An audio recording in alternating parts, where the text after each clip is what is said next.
there. Welcome to the Cloud Security Podcast by Google. Thanks for joining us today. Your host here as ever are myself, Tim Peacock, the PM for, well, a bunch of stuff on Google SecOps, and of course, Anton Chuvakin, a reformed analyst and senior staff in Google Cloud's Office of the CISO.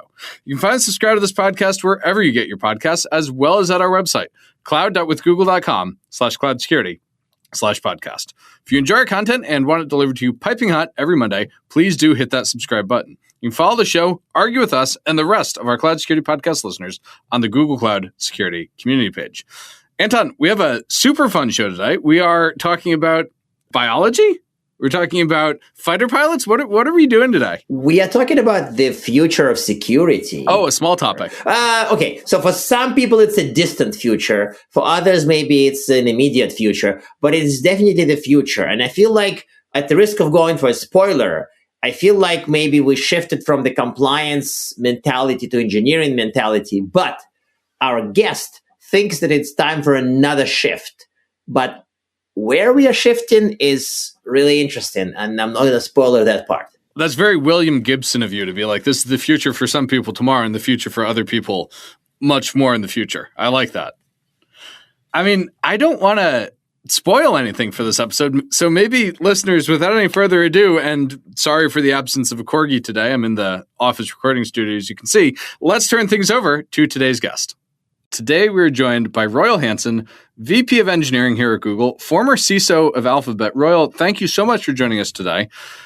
You've argued in the past that we need to move away from this godlike designer model of security. And while that's like super upsetting to Anton, given his view of himself, I think what you advocate is that we would move towards a almost biological model for security. Could you explain that distinction and how that's especially relevant in a world of cloud and AI?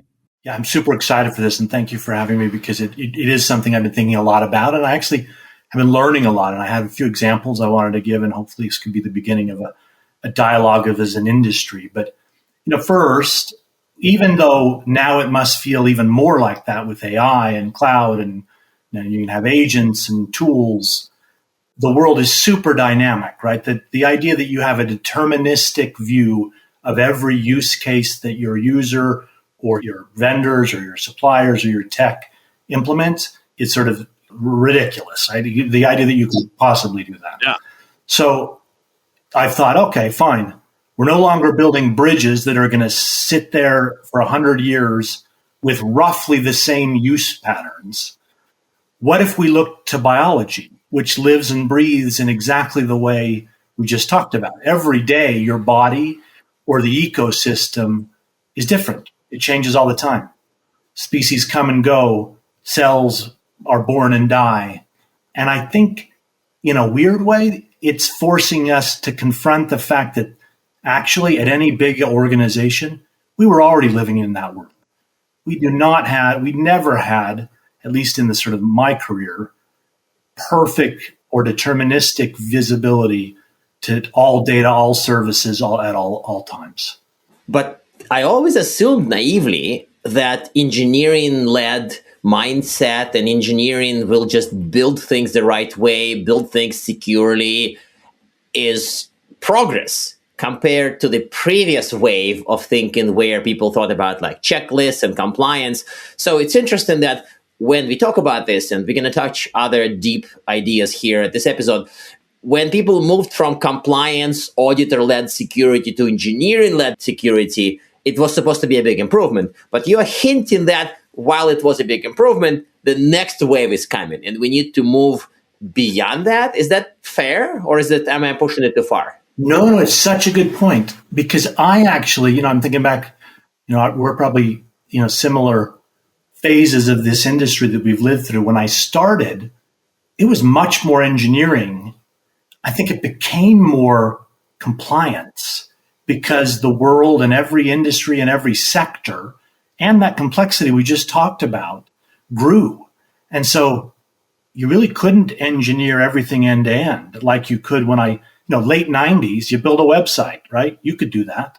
You could engineer that, and little by little. So I think you make a good point. I think it became more compliance and checklist heavy as a second phase. And now we're back to where, to your point, we need it to be engineering. Like, don't get me wrong.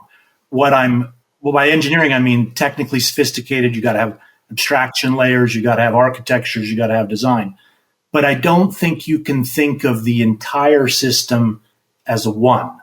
You think of it as many interrelated or interactive subsystems.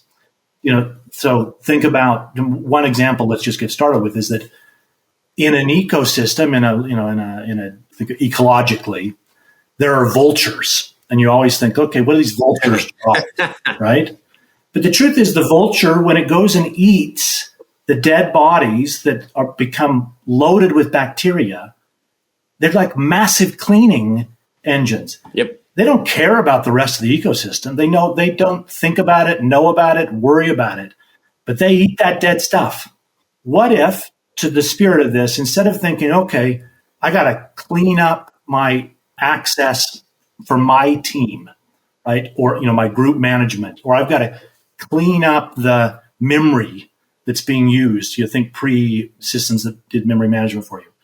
And instead, we wrote vultures for the environment that all they did was fly around internally looking for unused data, unused privilege, unused group membership. And they were like, think like almost like the Matrix, like those little workers doing their job. But that's all they did, right? This is the point. They don't actually solve the entire problem, but they play their role in a dynamic ecosystem. Does that make sense? I really like that because I have so many conversations with security people where, we'll propose a control or we'll propose an intervention. They'll say, that doesn't solve everything, so we shouldn't do it. But a vulture doesn't solve everything. They solve a particular problem of roadkill and decomposing bodies, and that's super valuable, and we should do that. I really like that. And I think it also combines the best from engineering side and the biology side, where it's not a deterministic, we'll build it from absolutely strongest concrete available on the planet and it's going to last for 1,000 years, but also combines good design with biological elements, if it makes sense. Exactly. That's exactly right. And it works at different layers, right? That's the other thing that I find very interesting is take the immune system. We talk about this in a lot of our own work and how the cloud functions this way. Sadly, because my youngest son has been quite sick with a sort of a chronic illness, I've learned a lot more about the immune system. This is some sort of autoimmune. And I didn't realize this, but the immune system when you're born, particularly the T and B cells, these are sort of the adaptive immune system, they go through this very sophisticated process of using antibodies or using sort of T and B cells to match up with all the parts of your body, every different kind of cell and protein. And then they almost throw those away so that you don't react to it in the future. And so that that when it sees a new, body, so it generates an antibody because it's never seen it before. Because it knows what the body is, but it doesn't know it like in its head. It knows it because when you were born and in your first few years, it matched up with all of those cell types and then dropped them so that everything else it began to generate was defending you. And so again, I think the spirit of that, think of a lot of our anomaly detection, which or think of our firewall rule, where we tried to enumerate everything. What if we had systems that knew just think, and it's actually what AI does incredibly well. AI can tell you that's normal. I see it all the time. I'm just not going to react to it anymore. And I start to only react to the anomalies. And then you think about like the chess games, like DeepMind, you can get finer and finer signals on these novel attacks. Yep. And it also reminds us that people who are kind of the best of the best engineers or architects who are trying to build a system that's going to be strong and robust occasionally miss on the resilience aspect. And this is kind of where I want to go next in our conversation. That's a great point. Yeah. I have not really spent that much time thinking about robust versus resilient, but our preliminary conversations made me think that it's sort of like a castle or a palace or some other. The building built out of the most strongest material may be robust, but the immune system is not robust. It's resilient. But also telling security leaders, robust is not your friend, is hard for me. It's hard for me to say, you have a chance to build the strongest possible building. Don't do that. Like, I'm like, what do you mean? Like, how do you do that? How do you explain that resilient is better?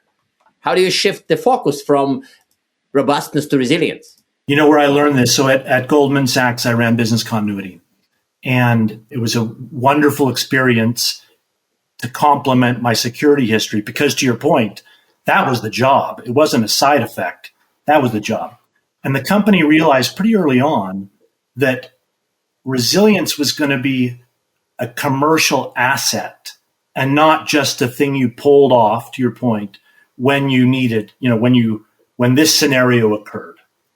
And so as I got to know more about the business continuity and disaster recovery fields, what I realized is you want options.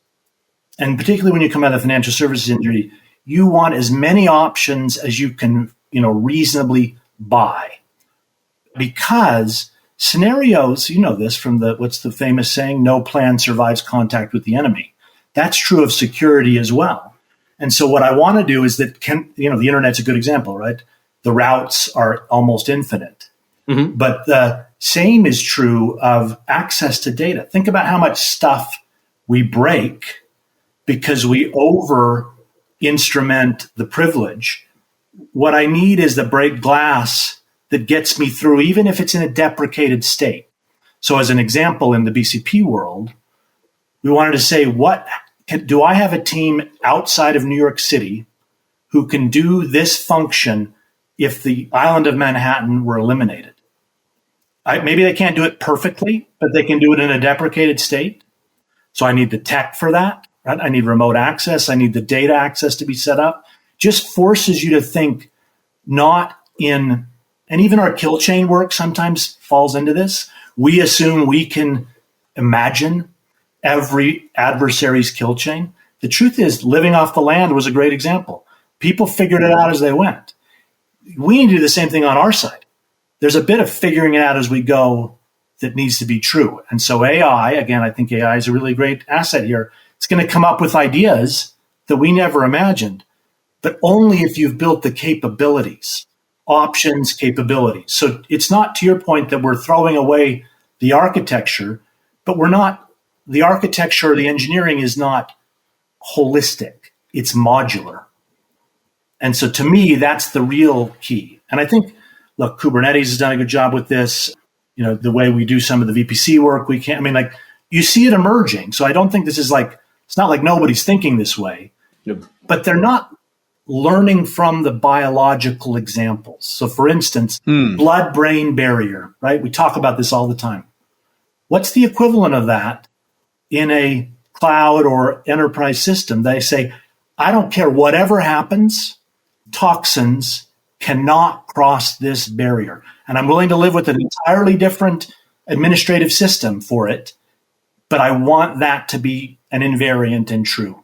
It seems almost as if we've moved into the world where that's going to be impossible to achieve with models and prompt interactions, where we've gone back to the 1950s telephone network where the data plane and the control plane are exactly the same. Yeah. So when you're looking at the AI world, how are we possibly going to achieve LLM interaction pattern for a blood-brain barrier or a data control plane separation even? Yeah, I think this is where agents are actually more the future than the model, right? The foundational models will play their role, but to your point, the orchestration of agents, the MCP protocols by industry or function will begin to provide the kind of things you're describing. So think about financial systems. That would be one example where, double booked accounting? I'm not an accountant, but you have this sort of double entry bookkeeping. Double entry accounting. Yeah. What's the equivalent there from an agentic perspective, such that I know this agent cannot write to the secondary ledger, right? And so I think, yes, you are right that the semantics and the code have blurred the line. But that, in a way, is an asset because now we can write controls in the semantics of the risk domain, finance, HR, healthcare, power, instead of writing it in the domain of software languages, which was always required a translation layer through which attackers drove a bunch of buses if we're honest. Mm-hmm. I mean, this does make me kind of excited, but also a little nervous, to be honest, because this one is probably something that to me will easier said than done prize. This is just something that conceptually we all agree, but when I try to decompose it and try to see is there any kind of biological primitives for these agents, like, I don't know, time-bound access or these impenetrable barriers, like, is this basically, I don't know, zero trust for agents, or is this something that's radically new for the world of autonomous AI and autonomous actions? This to me is sort of maybe a fun side of the house, fun side of the discussion. It is. And like back to where I started, I think, and this is true of biological history or analogy, evolution, whatever you want to use, we're already living in this world. It's not a decision we made, right? If you think about the complexities and the scale of a lot of our systems, we're already there. I'm just talking about beginning to use the lessons from another domain that has literally 4 billion years of experience to inform the abstractions we might use and the degree of confidence. Because there's the other thing about it. You don't need everything to be, think of your gut. It's a porous, like, it's interesting. Your skin is porous in one way. Your gut is porous in another way for different reasons. And they both provide immunological benefits, but they also have different functional requirements. And so to me, again, it's not, we're already living there, like cloud, AI, agents, everything you've talked about. But my fear is that our industry will go try and draw up in sequential fashion every use case and then deterministically, to your earlier point, figure it out. Instead of saying, what are the primary capabilities in this ecosystem that I already rely on? And what do I need to do to make them more fit for purpose, for resilience, for scalability, for all these other things? So that, I don't mean it to sound dismissive of engineering. I mean to say it's a new set of tools in the way we design things, and even to talk to each other, right? To communicate. I think it's dismissive to perfectionists, which I think we should dismiss the perfectionists. I feel like this is They'll hate that. Really, yeah, that's fine.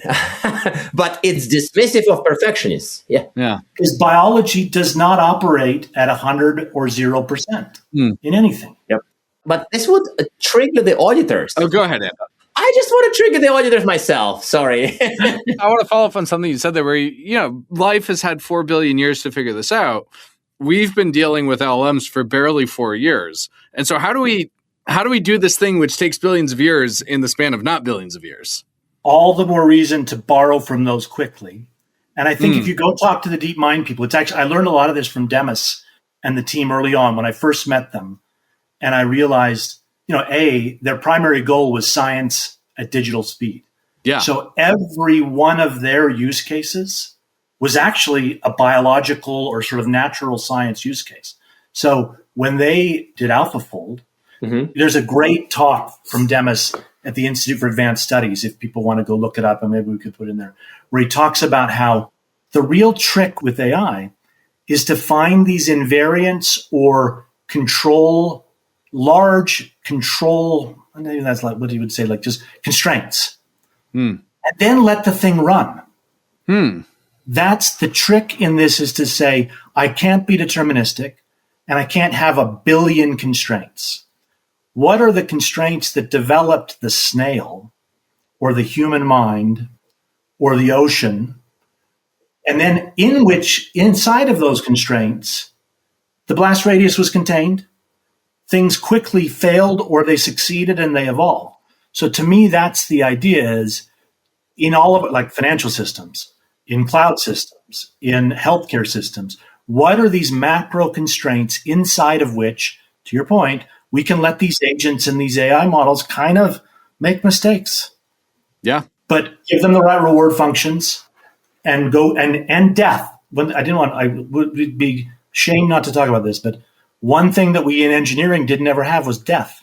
Yeah, there's no apoptosis here. Exactly. So it's a super important part of the health of a body or an ecosystem. Startups have that. Startups do have Startups that. have At a more macro level, you're right. But our technical systems, look at all that legacy. Very rarely. Like think of our legacy systems as a diseased tissue or a diseased plant type that is ruining the ecosystem. That's true. Yeah, you're not wrong. So I still want to go to the auditor triggering question. Yep. And I feel like where we started is that the compliance mentality, paper, checklist, big square boxes, big red pencil, checking the boxes, sort of from before the engineering world, at least to me, is from before, is still alive. And some of this biological, deterministic, indeterministic, can't have 0, can't have 100, is probably immensely triggering to them. I mean, I'm not an auditor. I've made many auditor jokes over the years, probably too many. I am a little bit triggered by some of the stuff, but I bet the compliance people are unimaginably triggered by what we are describing here, that we would live in the world where things are a lot more probabilistic and we're not sure of what will happen. And it's like immune system, which means that you would either get cured quickly or slowly or not at all. How do we even open our mouths and talk to compliance-minded leaders, compliance-minded teams? How do we convince an auditor or maybe a board made of people of that sort that it's okay? So look, 3 things. First, why we're doing this. You have them. Wait. You have an answer. I thought we would stumble you, Rahil. I thought you'd be like, whoa, I don't know what to do. But you have 3 things. Look at all You these. stumped him a little bit. He was just like, I got you.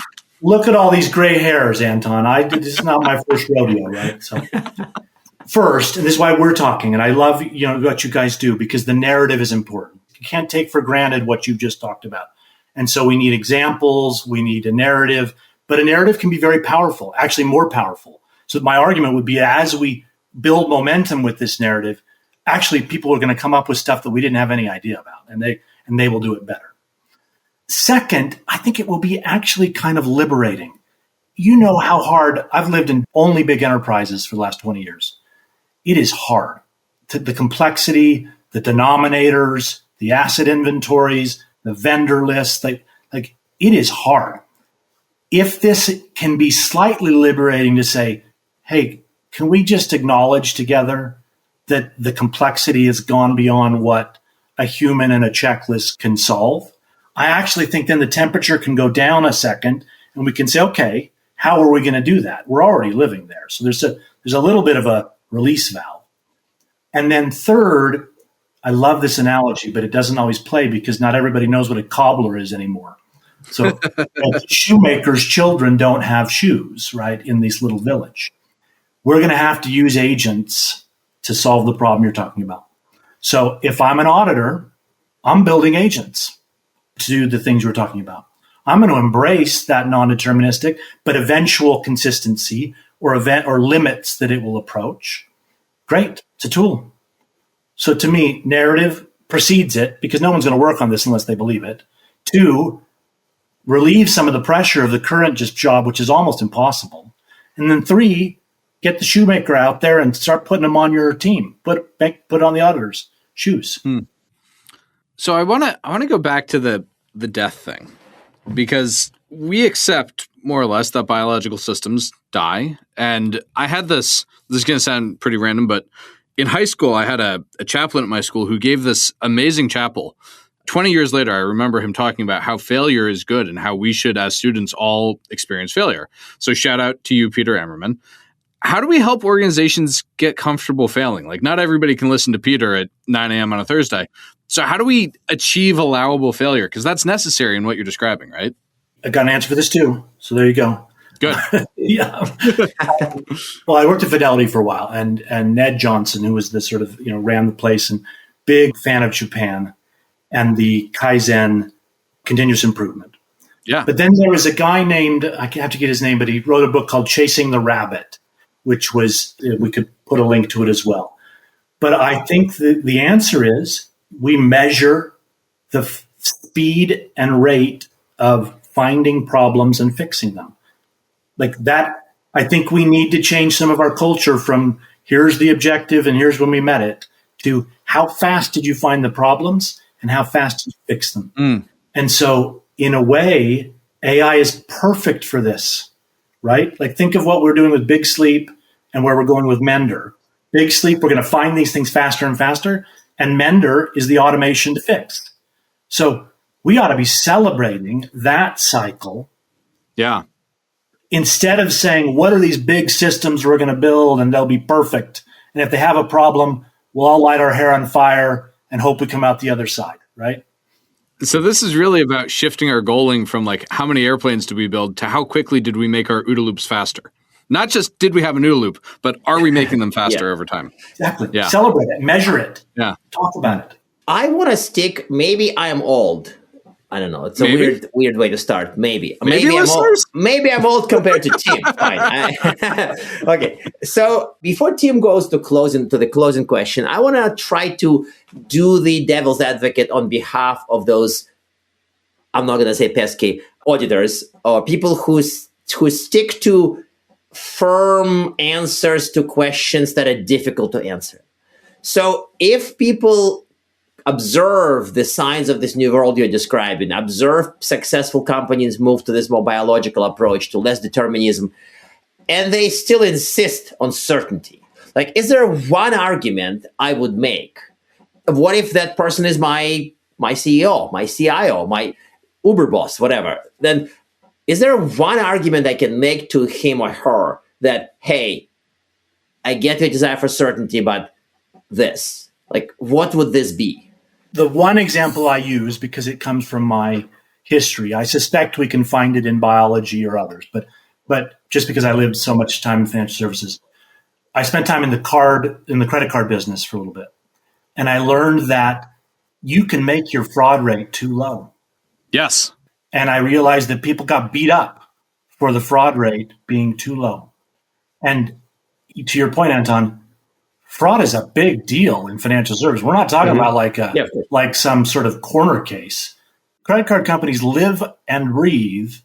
They exist because they get that rate right. Yeah. And too little is actually a sign that you're missing the market. You're not doing the right things. So to me, that's just like, because I actually think we have a harder time, to your point, Anton, convincing people that correctness of code is actually an existential problem for a company. Plenty of companies without correct code that do perfectly well. I'm not suggesting we shouldn't have good code, but there are no banks who miss the range of their fraud rate. They go out of business, to your death point. So I'm sure there are other examples, but that's my sort of tried and true one. I really like that because you can bring that back to the biology metaphors you're making earlier and say there's a correct rate for genetic mutation, which is non-zero. Right. If you don't mutate, you will not evolve. Nothing. That's right. That's exactly right. Yeah. Okay, Royal, I can't say how much I've enjoyed this conversation. We've been all over the place from like cellular biology to evolutionary biology to fraud rates. And this is a blast. We could go on for hours, but I have to close the show. And so I have to ask our traditional closing questions. One, do you have a recommended tip to help people reimagine security and start on this journey? And then two, aside from all the resources you've mentioned already, do you have recommended reading for people? Yes. Oh, gosh. Okay, so first. Wait, I asked a stumper, Anton. See that? Okay. I asked the easy question. I just have to get the link to the book.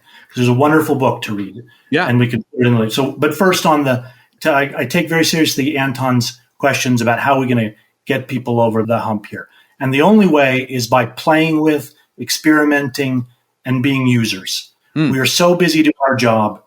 Nano Banana, Notebook LM, like figure out how to live your life using these tools, not because I care whether you know what you look like in the 80s, but because you just have a much more intuitive understanding of the tools and how they can work.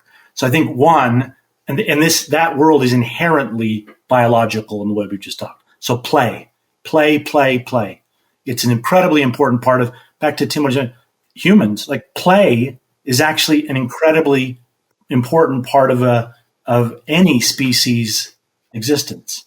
Second, I will find the name of the book, but it's about life.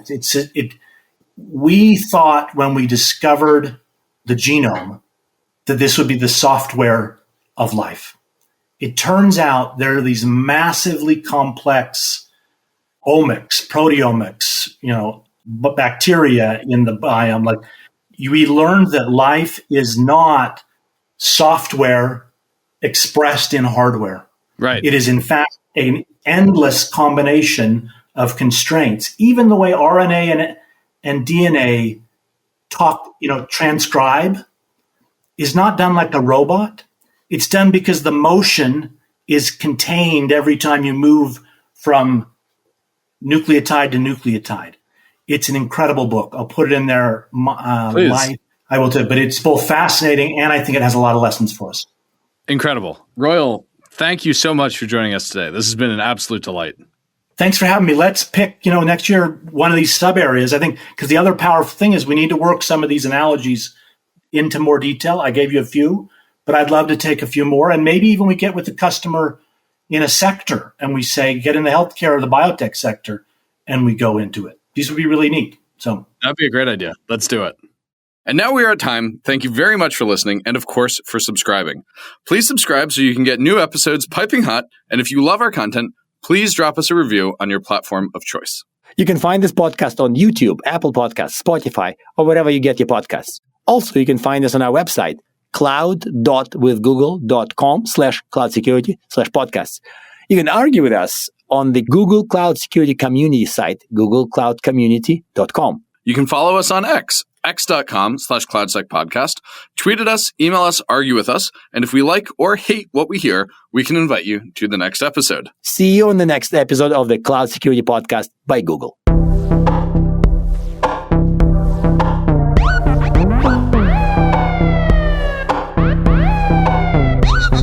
Security.